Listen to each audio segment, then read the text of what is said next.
Pak Fani bisa kita mulai. Baik, Pak.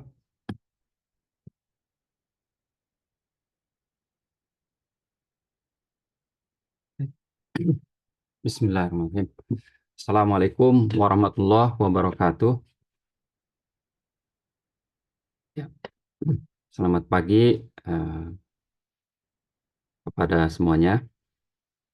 Yang terhormat Pak Kepala Pusat Riset Sains Data dan Informasi, Dr. Esa Prakasa, yang kami hormati para ketua kelompok riset ya, di lingkungan PRSDI, dan yang kami hormati dan kami banggakan pula para periset ya, PRSDI yang berada di Bandung, Cibinong maupun di Serpong ya.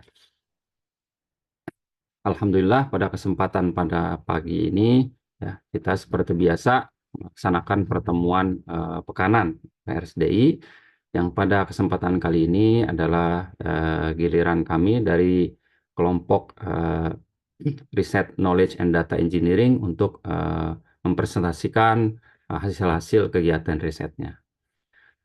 Nah, teman-teman, adapun pada kesempatan kali ini dari KDE akan ada 2 periset yang mempresentasikan hasil kegiatan risetnya, yaitu yang pertama adalah Pak Dadan Ridwan Saleh.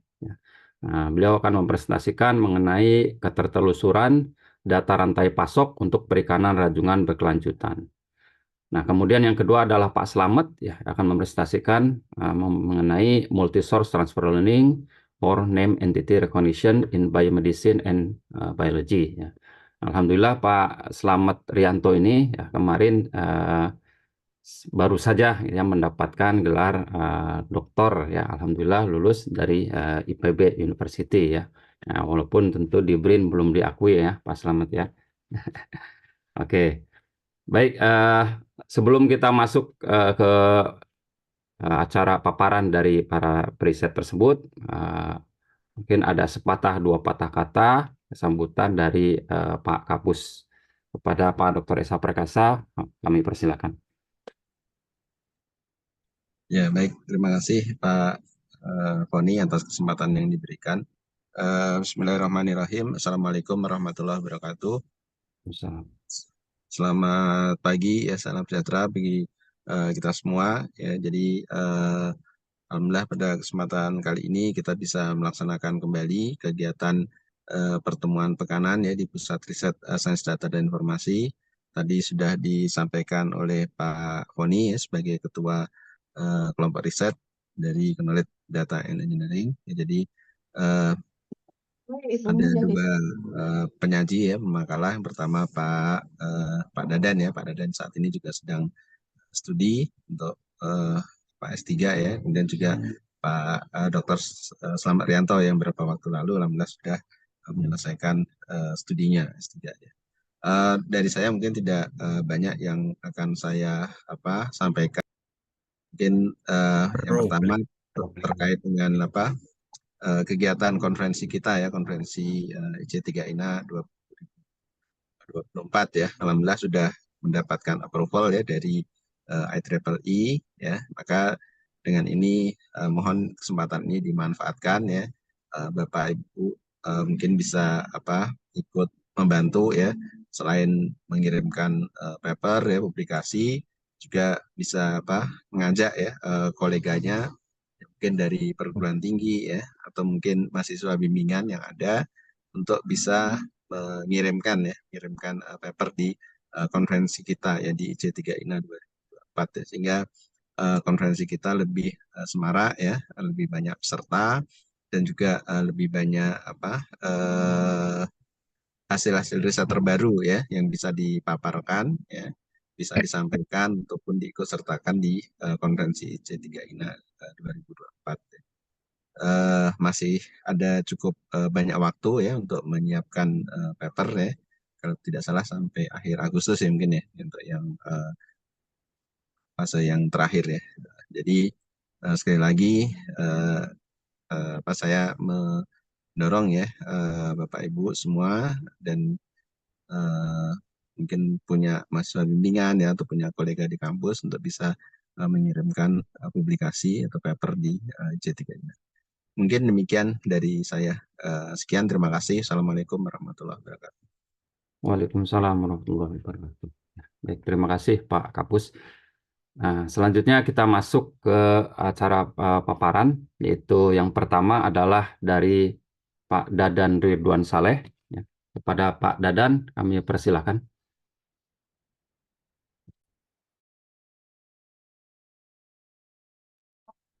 Terima kasih. Cek suara, Pak. Ya. Baik ya. Ya, Baik. jelas Pak. Ya. Mohon izin share screen. Apakah sudah tampak? Ya, sudah terlihat Pak. Baik. Bismillahirrahmanirrahim. Assalamualaikum warahmatullahi wabarakatuh.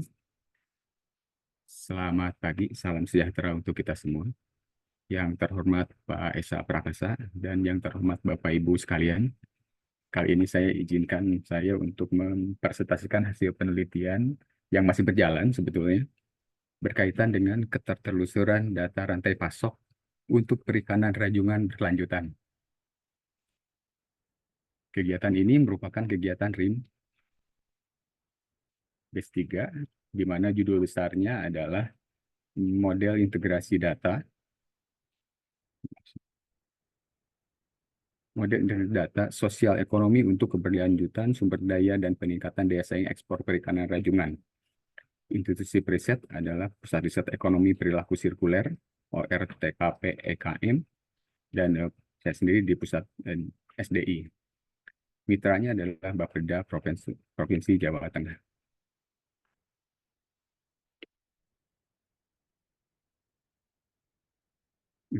Baik, sebelumnya saya ingin berkenalan dulu ini dengan rajungan ya, karena saya sendiri sesuatu yang baru berkenalan dengan rajungan. Mungkin Bapak Ibu ada yang sudah mengenal atau misalkan kita flashback sedikit ya. Jadi rajungan itu adalah blue swimming crab. Ya, kalau nama spesiesnya adalah Portunus pelagicus. Adalah jenis kepiting laut yang banyak ditemukan di perairan dangkal di Indo-Pasifik, termasuk Indonesia. Penampilannya ya seperti dalam gambar seperti ini. Ada warnanya biru dan bercak putih. Kakinya datar seperti dayung untuk berenang. Kemudian habitatnya adalah di rajungan itu di perairan dangkal, mendekati pantai seperti muara sungai, rawa-rawa bakau. Mereka sering ditemukan di dasar berpasir dan berlumpur. Fakta lain tentang rajungan adalah rajungan itu tidak bertahan lama di darat. Jadi ketika diangkat, itu rajungan itu tidak lama itu akan mati. Berbeda dengan kepiting. Kalau kepiting kita temukan di pasar, masih di borgol pun ia masih hidup gitu. Kemudian rajungan prioritasnya itu dijual dalam bentuk daging kupas, komoditas ekspor.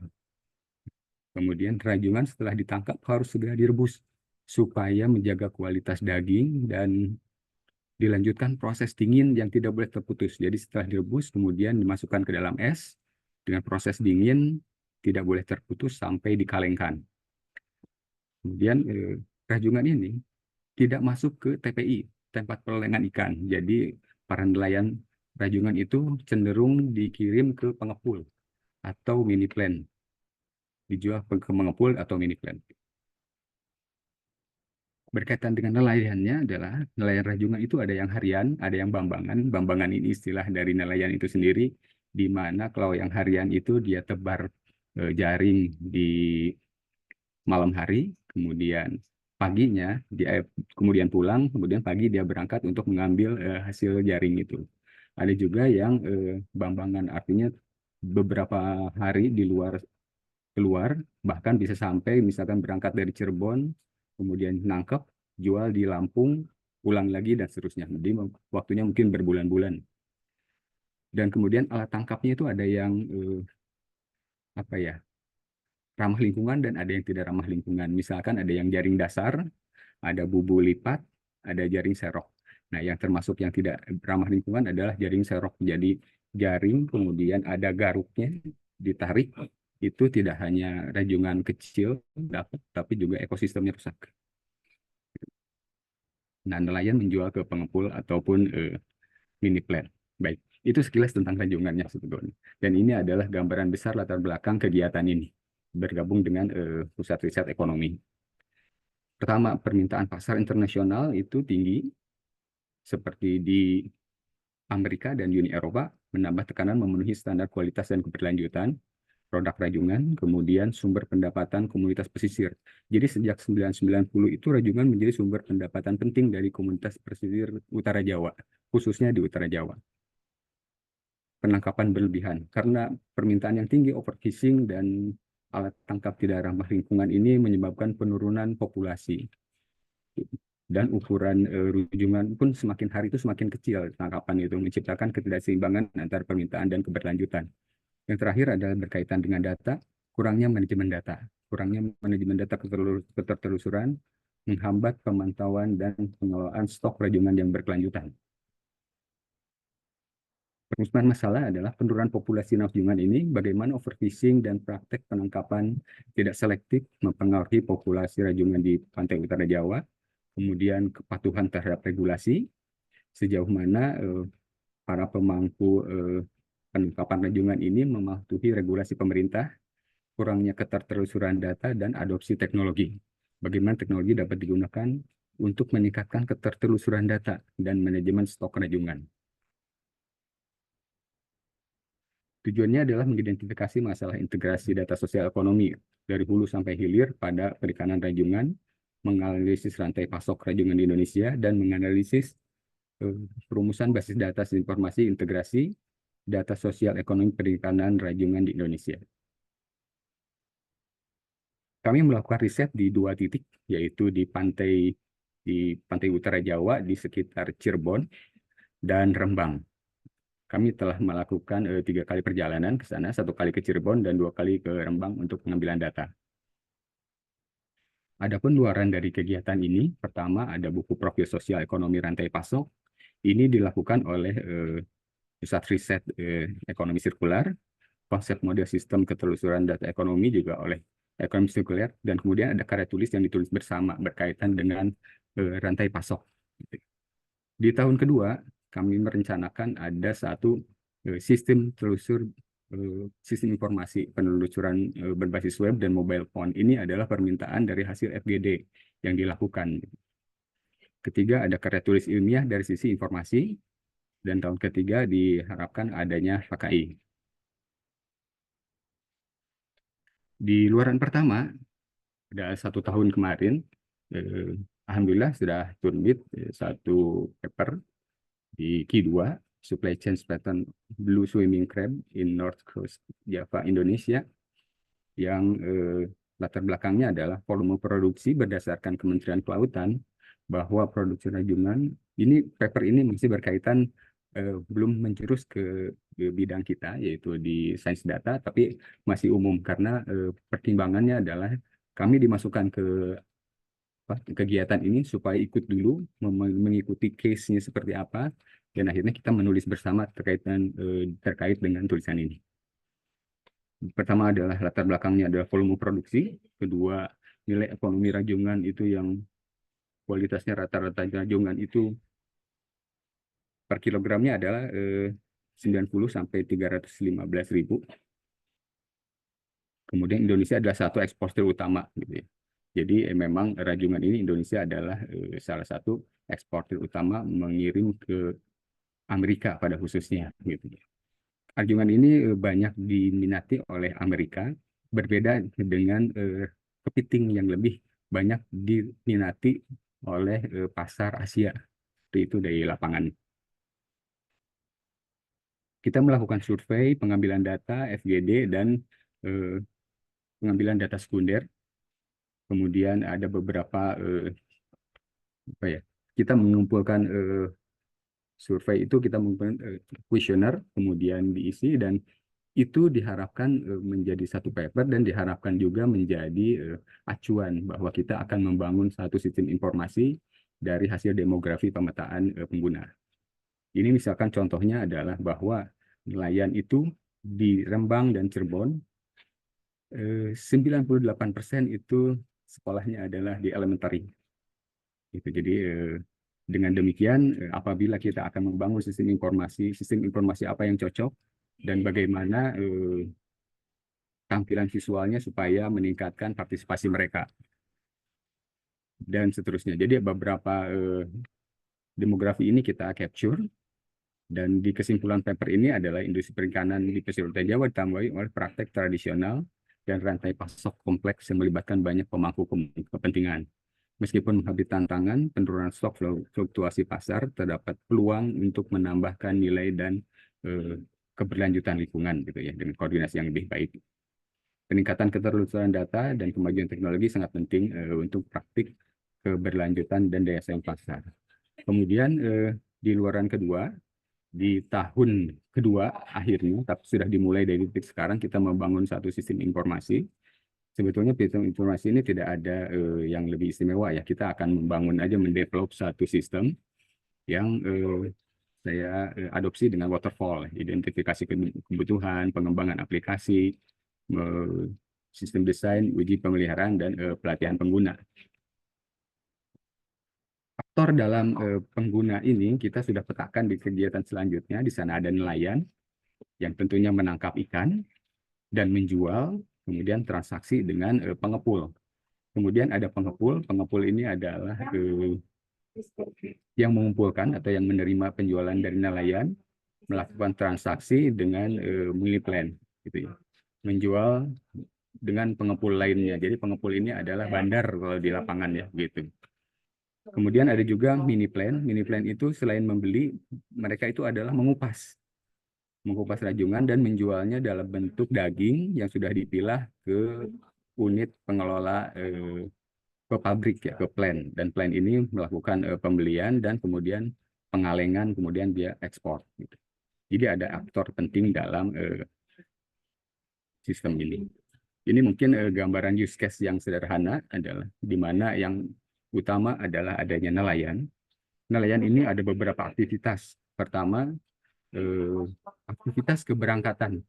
Keberangkatan nelayan itu dia menggunakan perahu mana, startnya dari mana, pelabuhannya sandar di mana, kemudian rencana akan kemana.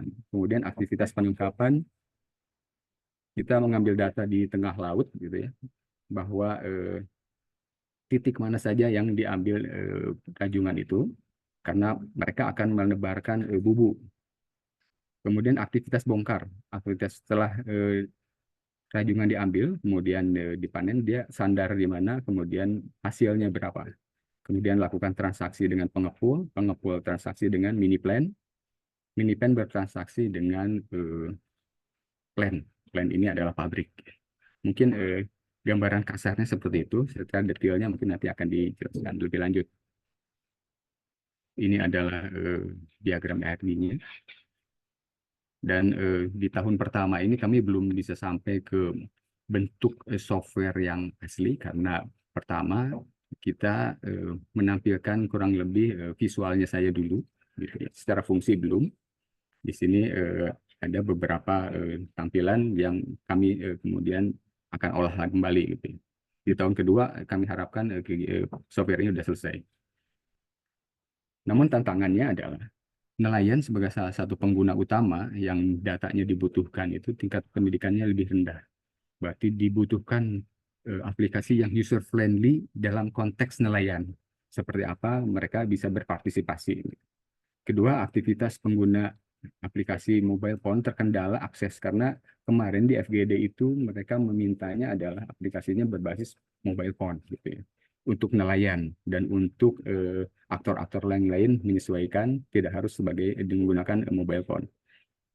Dari ada kendalanya adalah mobile phone itu sinyal tidak merata, dan beberapa mil dari bibir pantai itu sudah tidak punya sinyal lagi. Jadi kendala itu harus diselesaikan, gitu. Mungkin salah satunya adalah kita membangun chat file, gitu ya, untuk kemudian dibaca setelah kembali mendapatkan sinyal. Yang terakhir adalah bagaimana meningkatkan partisipasi pengguna. Nah, hal ini dikaji dengan pusat riset ekonomi sirkular, bagaimana meningkatkan partisipasi pengguna ini. Gitu. Itu yang kedua. Jadi ada luaran 1, luaran 2, dan luaran ketiga adalah adanya publikasi ilmiah, ketertelusuran data rantai pasok. Yang ini akan mulai digarap, namun kita akan mulai bangun, gitu ya. Jadi kita akan lakukan ini berkaitan dengan data provenance. Kebetulan seirama dengan kegiatan yang sedang berjalan di KDE, gitu, berkaitan dengan data provenance.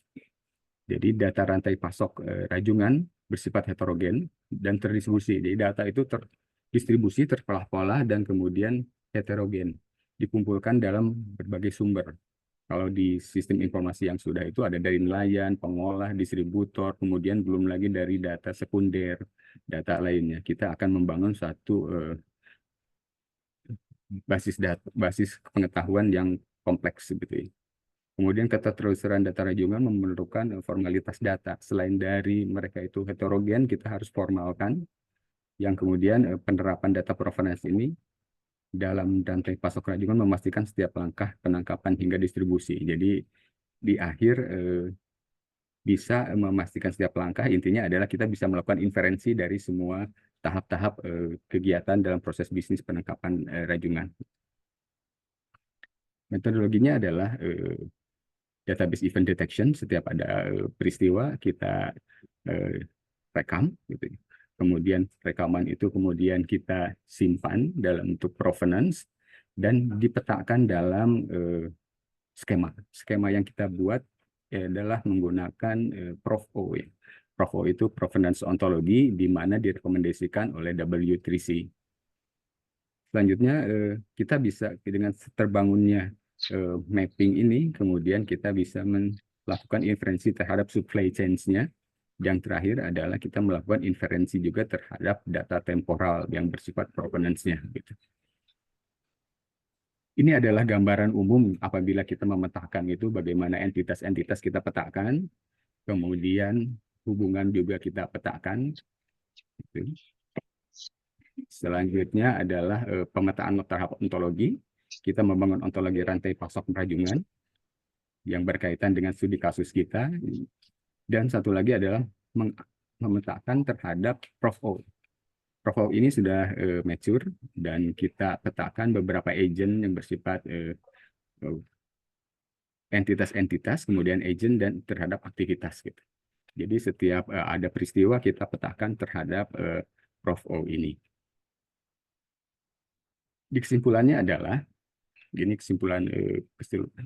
Riset ini menekankan pentingnya integritas data sosial ekonomi untuk mendukung pengambilan kebijakan tata kelola perikanan rajungan yang berkelanjutan dan meningkatkan daya saing ekspor.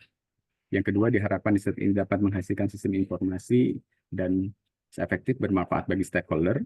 Dan selain sistem informasi adalah tersedianya basis pengetahuan yang dapat dimanfaatkan dalam pengambilan keputusan.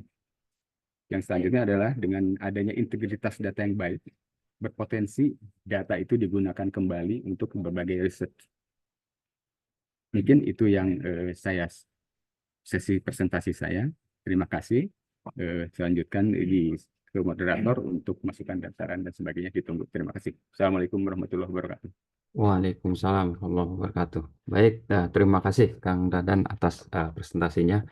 Ya, yang sudah punya pertanyaan ya ditahan dulu ya, karena nanti kita akan ada sesi diskusi ya setelah paparan selanjutnya dari Pak Dr. Slamet Rianto.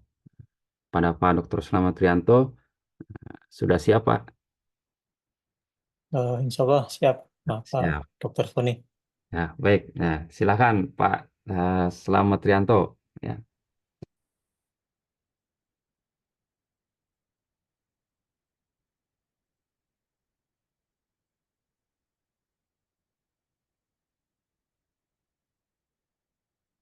Assalamualaikum warahmatullahi wabarakatuh. Yang saya hormati Dr. Esa Prakasa selaku Kepala Pusat Riset Sains Data dan Informasi. Yang saya hormati Bapak Ibu Ketua Kelompok Riset di lingkungan PSDI. Yang saya hormati Bapak Ibu serta rekan-rekan semuanya. Di kesempatan pagi hari ini saya akan menyampaikan sedikit sharing aja ya. Jadi ini merupakan salah satu sub dari bagian disertasi saya terkait dengan name entity recognition. Secara umum, topik yang saya sampaikan adalah multi-source transfer learning for name entity recognition in biomedicine and botany.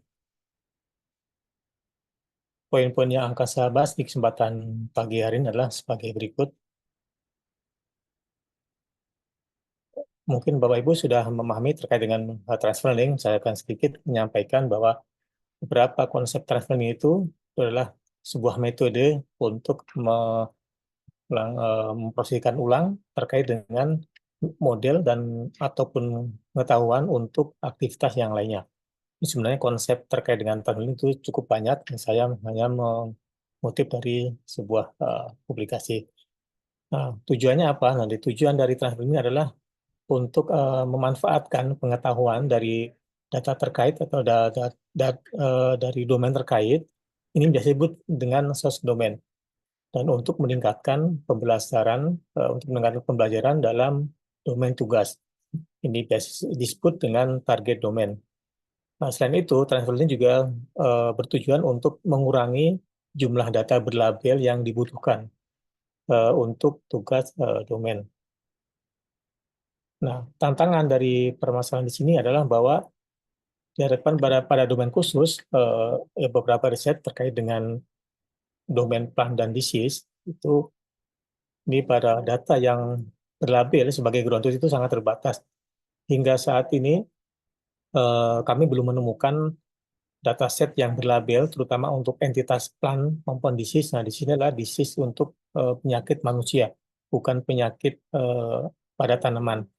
Itu jumlahnya sangat terbatas, dan dataset yang ground truth itu dikembangkan pada tahun 2019 itu sampai sekarang pun belum ada jumlah perbaikannya. Oleh karena itu, kami mencoba untuk melakukan pendekatan transfer learning. Hasil dari prediksi tersebut dapat digunakan untuk menaikkan jumlah dari dataset yang berlabel, meskipun belum dianggap sebagai ground truth. Namun bisa juga dijadikan sebagai data training hasil prediksi tersebut. Selain itu, tantangan pada domain khusus itu memiliki entitas plant dan disease tersebut memiliki sinonim, singkatan maupun alias. Dalam hal ini, terutama entitas plant tersebut memiliki beberapa nama, ya, common name dan scientific name. Ada beberapa hasil transfer learning itu memang belum menjanjikan hasil dari transfer learning. Nah, oleh karena itu, beberapa riset pun sudah melakukan beberapa eksplorasi terkait bagaimana pendekatan yang dapat memberikan dampak yang positif terhadap pendekatan transfer learning. Oleh karena itu, apabila hasil dari transfer learning tersebut memiliki, ya, oleh karena sumber datanya juga kurang sesuai dengan domain target, sehingga akan memengaruhi model yang dihasilkan. Nah, untuk mengatasi permasalahan tersebut, ada beberapa riset juga mulai melakukan eksplorasi terhadap bagaimana menggunakan, memanfaatkan sumber data yang mirip dengan target domain melalui multi-source transfer learning. Umumnya untuk menggunakan dataset sebagai source domain itu ada beberapa riset yang memang langsung digunakan tanpa memperhatikan kesamaan antara source domain dengan target domain. Namun kami fokus pada bagaimana menggunakan source domain itu yang memiliki kemiripan dengan target domain, sehingga model yang dihasilkan pun dapat digunakan untuk prediksi itu lebih akurat. Nah, secara umum data yang digunakan untuk source domain itu melalui beberapa skema. Yang pertama adalah pengumpulan data, kemudian menentukan beberapa kandidat source domain dan menggunakan metrik kemiripan terkait dengan source domain tersebut, dan hasilnya nanti akan digunakan sebagai source domain. Nah, tujuan kelihatan ini adalah untuk mengusulkan tahapan preprocessing pada penggunaan source domain. Nah, kemudian tujuan yang kedua adalah mengusulkan metode transfer learning untuk tugas name entity recognition pada bidang biomedis dan botani. Dataset yang kami gunakan itu adalah bersumber dari beberapa riset sebelumnya, terutama terkait dengan bidang plant dan disease. Nah, ini saya coba uraikan di sini bahwa source domain itu mengacu pada beberapa dataset, yaitu NCBI, BC5CDR, Landbox, Species, dan Textcode. Nah, beberapa dataset tersebut juga memiliki karakteristik sendiri, yaitu terkait dengan entitas plant dan disease. Sedangkan untuk target domain, kami menggunakan dataset plant disease relation yang memiliki entitas plant dan disease sekaligus. Nah, ini target domain di sini kami gunakan sebagai ground truth untuk menguji model yang kami kembangkan. Sementara itu, label yang kami gunakan itu terkait dengan plant disease itu merujuk pada skema inset, outset, dan beginning.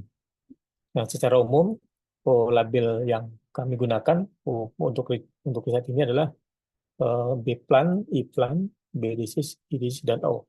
Ini sebagai ilustrasi bahwa ketika sebuah tanaman memiliki dua suku kata akan ditandai sebagai B-plant dan E-plant. Begitu pula dengan entitas disease. Untuk melakukan eksperimen, melakukan hasil coba, kami melakukan eksperimen ke dalam 4 skenario. Nah, secara umum, kami akan mengusulkan terkait dengan metode yang digunakan untuk preprocessing, yaitu mulai dari pengumpulan data, kemudian pemilihan beberapa kandidat source domain, kemudian kami memilih algoritma metrik Jensen-Shannon divergen untuk menentukan kemiripan antara source domain dengan target domain. Pada dasarnya adalah bahwa Jensen-Shannon divergen ini memiliki simetris ya, untuk perhitungan adalah simetris, artinya antara probabilitas target dan source domain itu ketika diuji cobakan itu simetris. Jadi ketika dicobakan target domain dengan source domain itu memiliki kesamaan. Jadi tidak hanya satu arah saja, tapi dua arah. Ketika di dua arah itu akan memiliki kesamaan. Nah, kemudian hasil dari metrik Jensen-Shannon divergen ini kami gunakan sebagai source domain. Nah, kemudian pada tahap berikutnya kami akan memeriksa prosedur berikutnya adalah label matching, artinya bahwa apakah source domain sesuai dengan target domain. Akan beberapa algoritma saya akan masukkan. Nah, kemudian selanjutnya setelah adalah label mapping. Nah, ini terutama kami terapkan pada entitas plan, karena beberapa dataset yang kami temukan bahwa untuk entitas plan sendiri memiliki label spesies, ya, genus, spesies, order, dan sebagainya. Nah, kami harus coba memikirkan bahwa semua label tersebut akan kita lappingkan menjadi B-plan maupun I-plan saja. Nah, selanjutnya kami menerapkan rule base. Nah, di sini adalah bahwa tidak semua dataset yang berlabel tersebut, dataset yang kami gunakan itu akan kami langsung gunakan sebagai pembuatan model. Kami akan memeriksa apakah dataset tersebut mengandung minimal B saja, atau artinya B disease atau B plan. Ini ditujukan bahwa oleh karena tidak semua data tersebut memiliki label, ya, meskipun label tapi labelnya ada O semua. Jadi kita pastikan bahwa label yang dataset yang kami gunakan pada saat training itu memiliki label minimal sebuah kalimat itu setidaknya memuat kelas B-plan maupun I-plan. Nah, ini untuk mengurangi overfitting pada kelas O, karena target kita adalah entitas plan dan disease.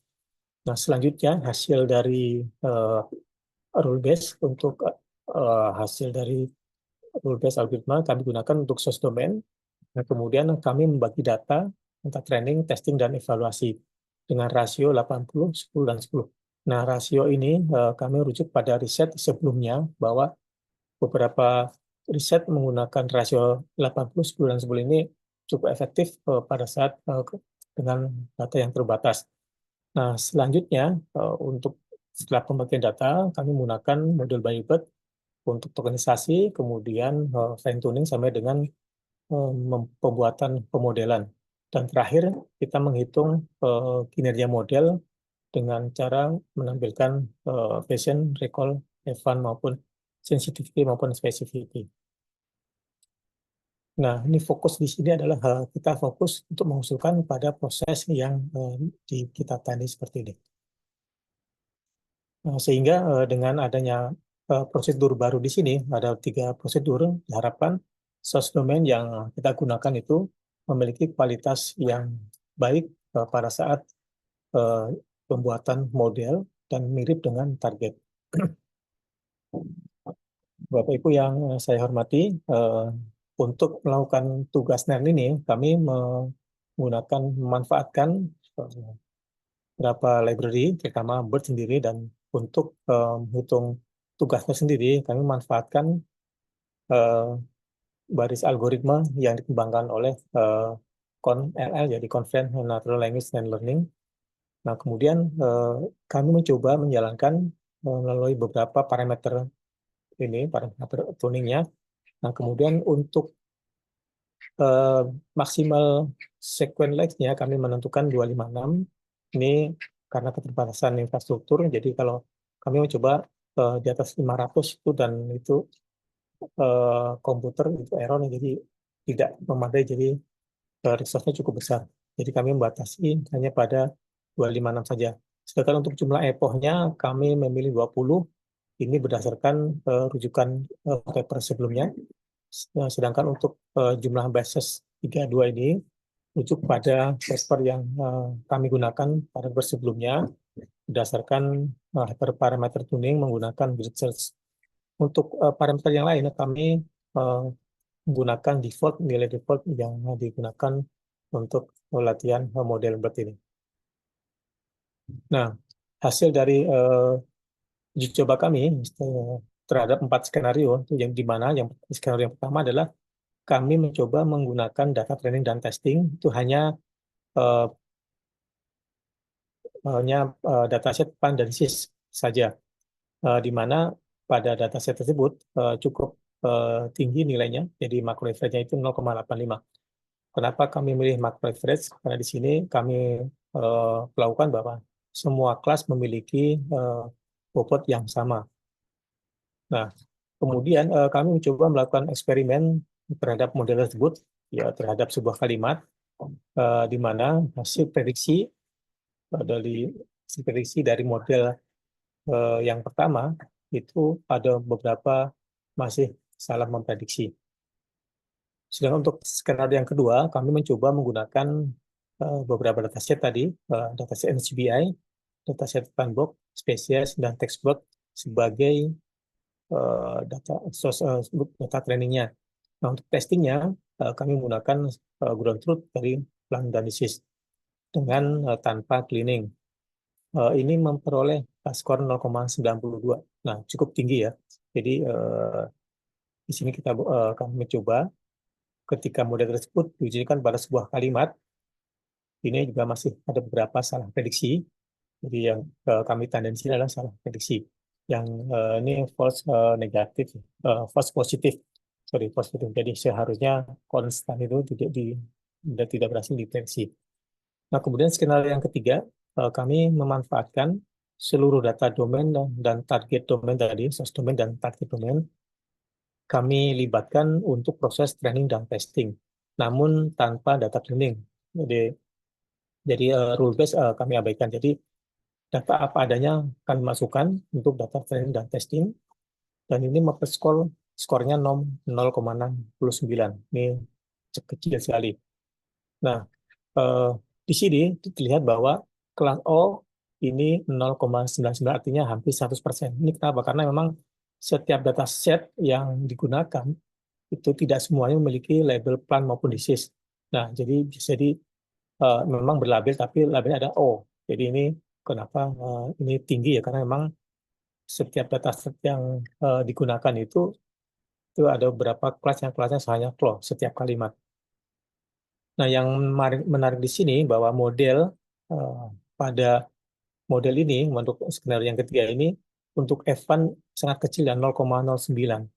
Ini menunjukkan bahwa model ini gagal memprediksi entitas IDSIS, artinya IDSIS yang memiliki dua suku kata itu gagal untuk diprediksi pada model ini. Selanjutnya untuk skenario yang yang keempat, kami mencoba memanfaatkan source domain dan target domain untuk proses data training dan testing, namun kami memanfaatkan rule base untuk data cleaningnya. Jadi kami mengabaikan untuk kelas O-nya, fitting, dan ini ada peningkatan meskipun kelas O masih tinggi 0,99, namun ada beberapa beberapa kelas yang lain itu distribusinya cukup seragam, artinya 90 dan 91. Dan untuk makro average-nya 0,92. Nah, ketika model diuji-cobakan pada sebuah kalimat, meskipun ada beberapa salah prediksi, tapi prediksinya juga tidak terlalu banyak. Nah, kami coba mengukur menggunakan Decipher Operating Characteristic, jadi ROC, di mana kami menghitung sensitivity dan specificity. Sensitivity itu adalah bagaimana model dapat memprediksi pada kelas positif. Sedang untuk specificity adalah bagaimana model dapat memprediksi untuk yang kelas negatif. Nah, secara umum model yang baik itu adalah memiliki kurva ROC itu berada di sudut kiri atas. Dan ini menunjukkan bahwa nilai true positive rate itu tinggi, sedangkan untuk false positive rate itu rendah. Dan ini sesuai dengan konsep dari ROC sendiri. Bahwa itu yang saya hormati, ya meskipun sebagaimana biasa untuk riset itu pasti ada keterbatasan maupun tantangan. Jadi keterbatasan dari riset kami ini adalah memang terbatas pada token tadi, jadi 256 token. Dan jadi kalaupun nanti misalnya sebuah inputnya memiliki token yang lebih dari 256, mungkin salah dalam prediksi. Nah, selain itu dibutuhkan juga untuk proses visualisasi terkait dengan prediksi name entity recognition. Berdasarkan beberapa tujuan dan kemudian kita metode yang kami gunakan, dapat disimpulkan bahwa metode yang kami usulkan terkait dengan preprocessing itu dapat meningkatkan kinerja model, terutama pada tugas name entity recognition. Kemudian metode yang kedua adalah metode untuk translearning sendiri, multi-source translearning, itu juga dapat digunakan dengan skor yang cukup tinggi, di mana nilai secara umum untuk nilai advance sendiri adalah 0,92, sehingga akurasi 0,98. Untuk riset yang dapat dikembangkan untuk riset lanjutan untuk terkait dengan transfer learning, terkait dengan NER, itu dapat dikembangkan untuk memprediksi ya, dalam bentuk membuat model ya, dalam bentuk weight. Kemudian yang kedua adalah melakukan kombinasi antara gold standard corpus yang dengan silver standard corpus untuk proses transfer learning, sehingga dapat digunakan untuk pemodelan yang lebih baik lagi. Demikian Bapak Ibu presentasi atau mungkin hasil riset yang kami lakukan terkait dengan multi-source transfer learning terkait dengan NER, bidang biomedis dan botani. Terima kasih atas perhatiannya. Assalamualaikum warahmatullahi wabarakatuh. Waalaikumsalam warahmatullahi wabarakatuh. Baik, terima kasih atas presentasinya Pak Slamet ya. Nah, baiklah teman-teman semua, selanjutnya adalah sesi diskusi atau tanya jawab. Ya, silakan jika ada yang ingin ditanyakan kepada kedua preset kita ini ya, Pak Dadan dan Pak Slamet, ataupun bisa melalui chat ya, silakan jika ada.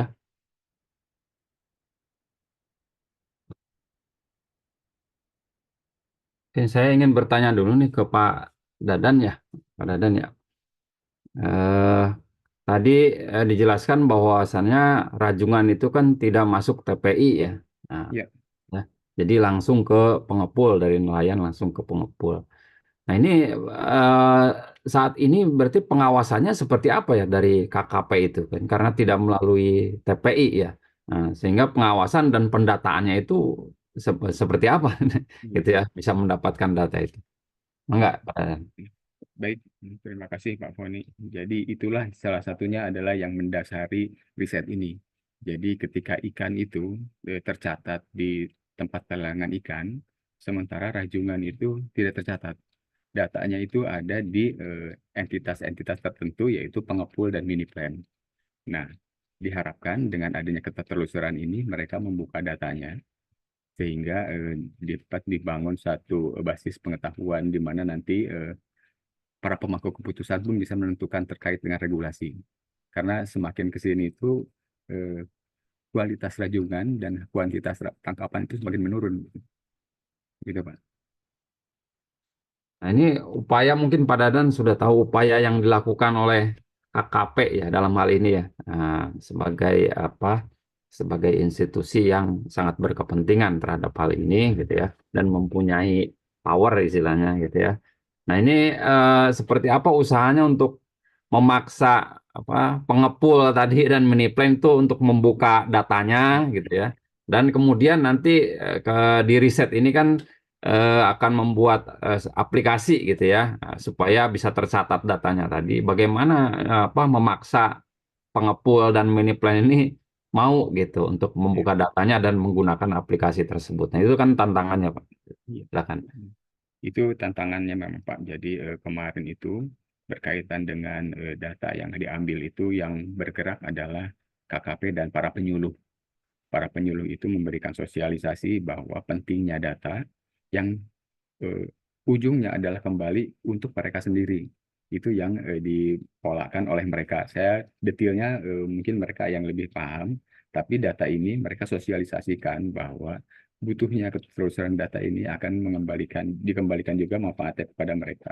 Pertama itu. Kedua, dari regulasi. Jadi ketika sosialisasi pendekatan yang ringan, kemudian regulasi adalah ditetapkan oleh para pemangku kepentingan di daerah seperti Bapeda. Kemudian Bapeda ini juga kemarin ketika FGD telah memperlihatkan bahwa ini adalah penting, bahwa mereka pun butuh data, mereka pun butuh keberlanjutan terkait dengan perikanan rajungan ini. Jadi intinya dari beberapa pemangku keputusan itu kita sudah butuh bahwa ini kita butuh keterusan data gitu. Nah, teknisnya kita garap bersama dan masing-masing bergerak untuk mensosialisasikan kepada masyarakat. Gitu, Pak. Ya, baik Pak. Jadi memang demikian ya. Kalau kita pikirkan ini tantangannya berat sebetulnya gitu ya. Potensi ekonominya ada besar gitu ya. Tapi data mengenai seberapa besar potensinya dan lalu lintasnya, ketertelusurannya ini sulit untuk kita dapatkan saat ini gitu ya, karena tidak melalui channel TPI tadi gitu ya. Seperti itu. Baik, terima kasih Kang Dadan. Mungkin ada yang lain dari teman-teman, dipersilakan.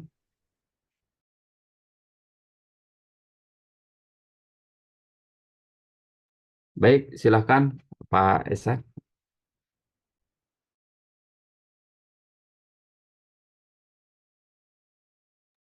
Ya, terima kasih Pak Fani atas kesempatannya. Mungkin saya ada satu pertanyaan ke Pak Dadan ya.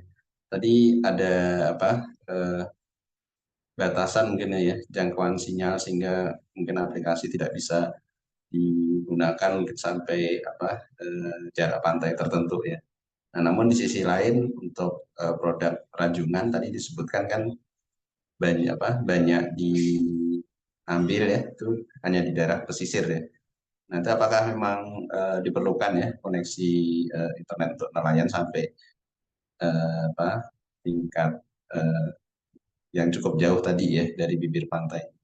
Karena kan mungkin lokasi ranjungan tidak terlalu jauh dari pantai.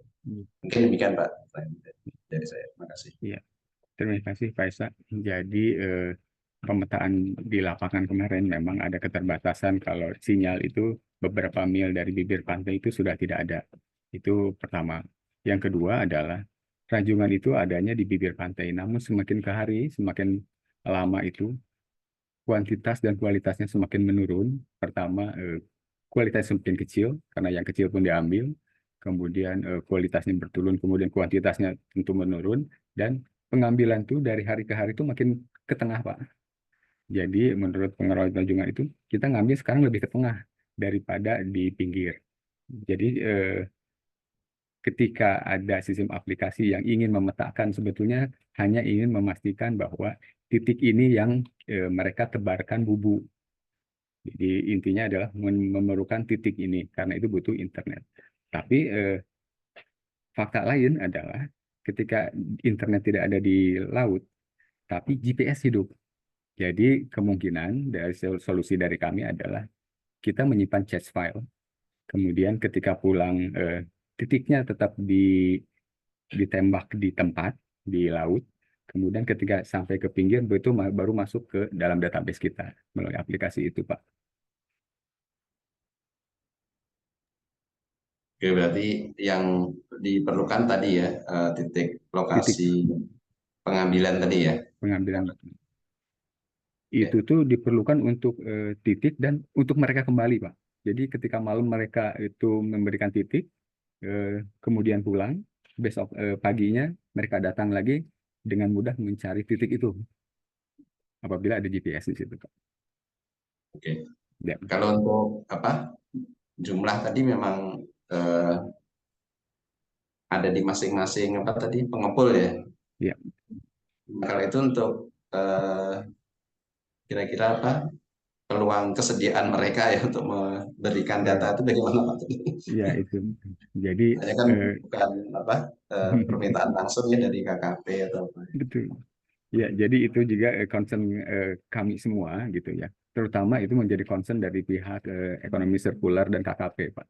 Jadi mereka bagaimana supaya push gitu para pengguna nantinya itu untuk melakukan memberikan datanya. Karena apabila diambil global, data ini ternyata untuk mereka sendiri, untuk keberlangsungan perikanan rajungan juga begitu, Pak. Itu yang tantangan yang dibutuhkan untuk mensosialisasikan kegiatan ini. Oke, baik. Terima kasih Pak. Terima kasih, Pak. Ya, baik. Terima kasih. Dari teman-teman yang lain mungkin dipersilakan. Masih ada waktu. Saya ingin bertanya dulu ke Pak Slamet nih, Pak Slamet. Jadi kalau kita menyimak tadi paparan dari Pak Slamet itu kan bicaranya benar-benar teknis ya, research for research gitu ya. Nah, sekarang manfaatnya nih bagi orang-orang yang berkecimpung di dunia medisin gitu kan, kemudian botani tadi gitu ya. Nah, ini pemanfaatan model yang Pak Slamet bangun ini untuk apa gitu bagi orang-orang yang bergerak di bidang biomedisin dan botani tadi itu. Terima kasih Pak Boni atas pertanyaannya. Nah, memang ini riset ini masih awal ya, artinya memang riset yang dasar dan belum diimplementasikan dalam bentuk aplikasi. Memang riset terdekat adalah mengembangkan aplikasi terkait dengan NER ini. Nah, manfaatnya apa untuk bidang biomedis dan botani? Nah, salah satu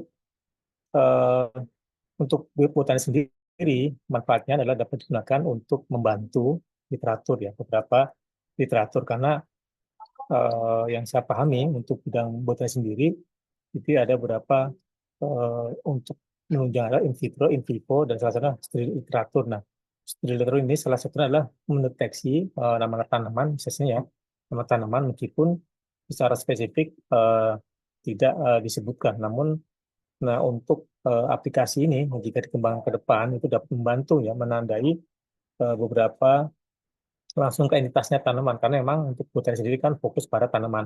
Jadi untuk menghemat waktu untuk pencarian tanaman. Nah, selanjutnya, ketika eh, terkait dengan mempelajari set tanaman untuk pengobatan atau untuk bidang biomedis sendiri, itu dapat mendeteksi berkaitan terkait dengan entitas disease atau penyakit pada manusia. Namun memang di sini masih juga masih awal ya, karena memang riset ini masih terkait dengan riset yang lain.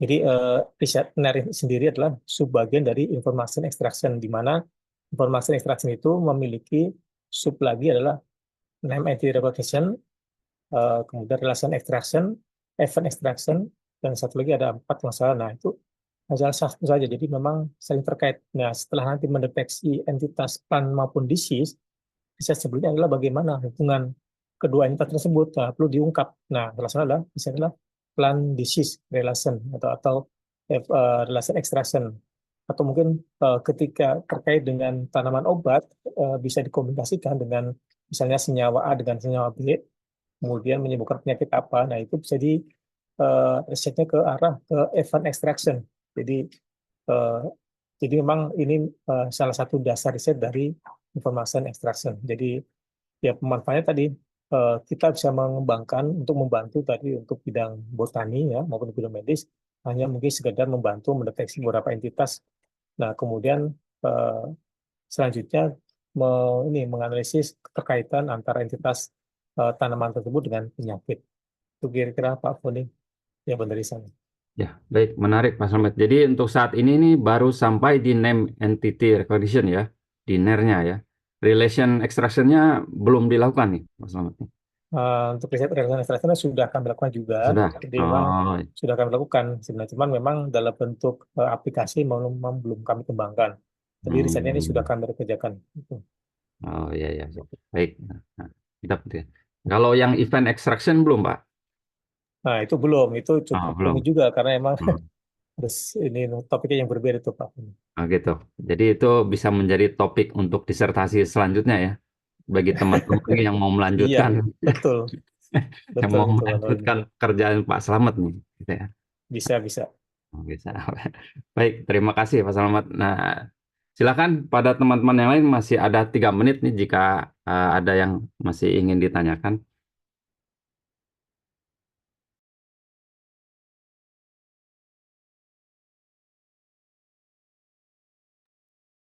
Ya, baik. Sepertinya ini tidak ada lagi yang ingin bertanya ya dari teman-teman semuanya.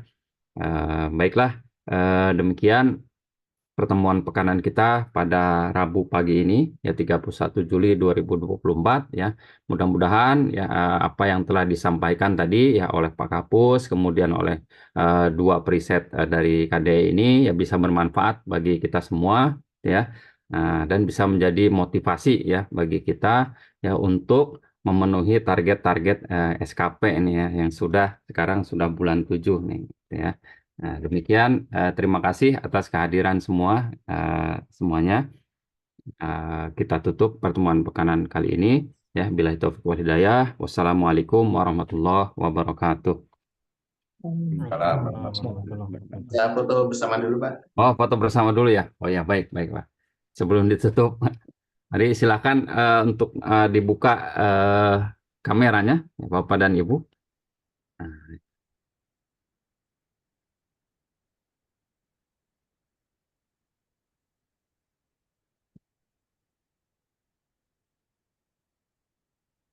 ya.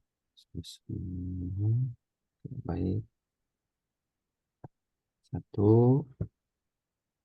Nah, sekali lagi, Bapak dan Ibu, mohon dibuka kameranya bagi yang belum.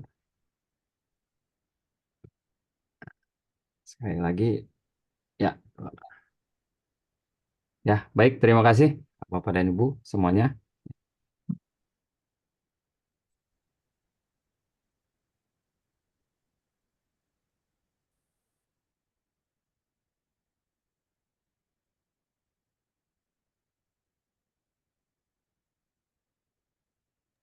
Terima kasih Bapak Ibu semua.